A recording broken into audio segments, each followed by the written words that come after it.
Buenas. Bueno, para la pregunta 1 nos piden hallar las resistencias de RA3, 2, 1, 0 y RFA. Como nos decían, el primero OPAMP es un sumador inversor, entonces utilizamos la fórmula. Muy probablemente V sub A va a ser un valor negativo, porque además le colocamos eso porque las resistencias no pueden ser negativas y los valores de entrada van a ser 5 voltios o 0 voltios. Y bueno, entonces vamos a hallar con el valor máximo, que va a ser 111, que vendría a ser 15 en número decimal.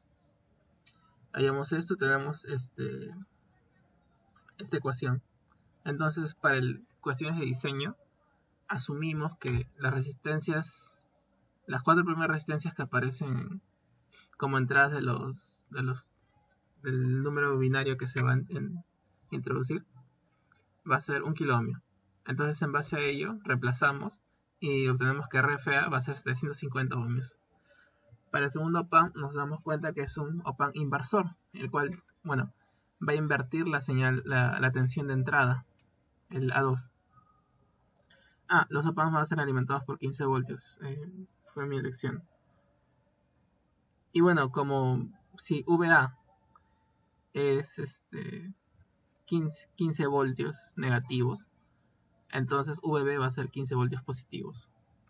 Para la pregunta C, el inciso C, nos piden hallar resistencias. Entonces vamos a hallar el voltaje de salida entre el de entrada. Este es para hallar la resistencia, disculpe. Y entonces obtenemos 15 entre menos 15 es menos 1. Con las resistencias menos está bien porque son positivas siempre las resistencias. Y bueno, asumimos en este caso también para el diseño que valen 1 kilo ohmio, que ambas resistencias son iguales. Luego nos piden en la D analizar el OPAMP 3, el de acá. Y nos percatamos que es un sumador inversor también. Tiene un voltaje Vx y el otro tiene un voltaje V, el voltaje V. Bueno, reemplazamos con la misma fórmula de la primera pregunta. Tenemos Vc, que es la salida, va a ser igual a lo que se observa en la pantalla.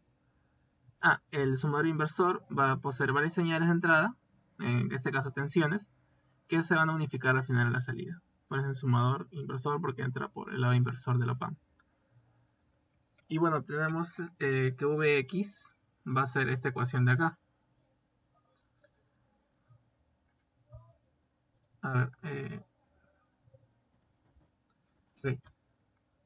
El G del OPAMP 4 va a ser un inversor que, como habíamos dicho, invierte la señal de entrada.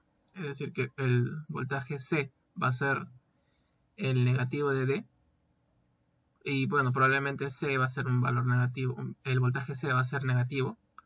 Porque en el H, cuando nos piden hallar las resistencias, tenemos V entre VC, que es la salida entre la entrada.